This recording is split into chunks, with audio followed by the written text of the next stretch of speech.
What did you make of it so far? People are saying this is already a bit of a success, given just the optimism from both sides and the optics. It is a success compared to where we were 3 months ago, of course, where there was a Twitter war and a risk, some people say, of an actual military escalation. So no doubt it's a success. When you're in a situation like this, where the two have met face-to-face, shaken hands, and the two teams, just as importantly, are now in regular direct contact with each other and not having to go through all sorts of back channels and intermediaries, that sets the stage for all of the work that now has to be done on a tactical, on a function level, and that is going to begin. Let's remember, this is actually not only about denuclearization. That is what the White House wants. That is what the United States official policy is.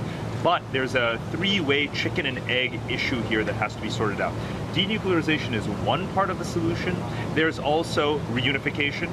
And then there's also issues around ending the Korean War. Right. So there's a three-legged stool here, but all three parts depend on each other.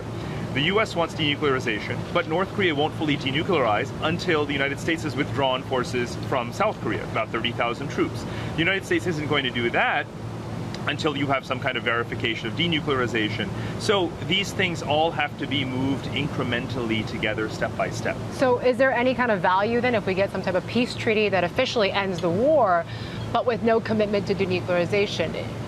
So the peace treaty, which really has to happen, of course, between North and South Korea, so that will be one of the next steps, is going to have to include clauses around A, the United States withdrawing forces gradually, because North Korea will set that as a condition.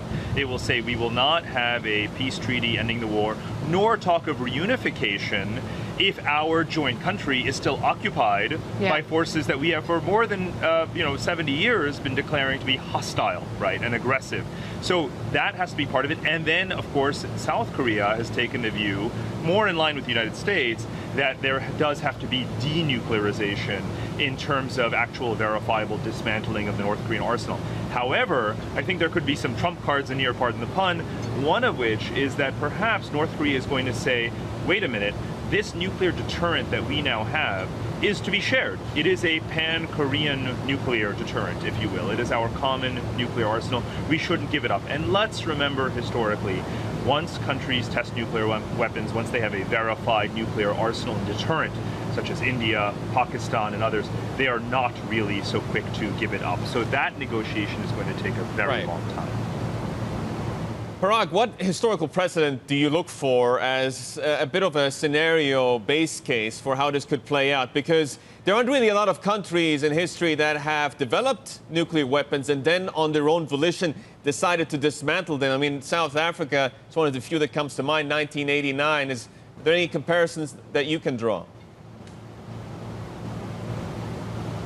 Another comparison that's also made is Ukraine, a country that was hosting Soviet nuclear warheads and then decided to give them up, or rather transfer them back to Russia as part of an agreement with the United States, also around securing that fissile material and those nuclear warheads. Those precedents, I think, are of limited utility, and that's, again, just the issue of denuclearization. We should also talk about reunification, where I have a view that gradually, if you do open the demilitarized zone, allow it to be a more fluid border, have a removal of sanctions, have the kind of industrial activity at the industrial parks and so forth between them, then you would have a quasi-unified country. You'd still have two separate countries for quite a while. But you would have two functional capitals, if you will, with Pyongyang administering, if you will, all of the rehabilitation that needs to happen in the northern provinces of this more or less united country. In the case of East and West Germany, it was exactly 1 year. From the day the Berlin Wall fell on November 9th, 1989, till their day of reunification, October 3rd, 1990, is about a year.